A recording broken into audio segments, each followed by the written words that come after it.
Kwerekwe hapa mjini Unguja. Kazi tunaweza kusema kwa lugha ya watu wa zamani ni kaka. Kazi inaendelea hapa ya ujenzi wa soko kubwa na la kisasa hapa Mwanakwerekwe.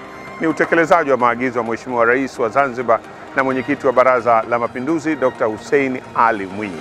Matarajio, sherehe za miaka 60 ya mapinduzi matukufu mwakani, mwaka 2024, hili soko litafunguliwa rasmi, na wataalamu wanatuambia kwamba itakapofika mwezi wa Novemba mwaka huu hili soko litakuwa limekamilika inshallah, na ndivyo tunavyoomba. Ujenzi wa soko hili ni kutimiza agizo la Mheshimiwa Rais wa Zanzibar na Mwenyekiti wa Baraza la Mapinduzi la kujenga soko kuu hili la Mwanakwerekwe kwa ajili ya kuwapatia fursa wananchi ya kufanya biashara katika eneo hili na vile vile kupunguza ule msongamano ambao ulikuwepo kabla ya ujenzi huu. Hakikisha kwamba ndani ya mwezi huu process ya umwagaji wa jamvi tayari matayarisho yake yameshakamilika, ili ndani ya siku chache tuwe tumeweza kumwaga na tuendelee na flow zingine ambazo zilizobakia.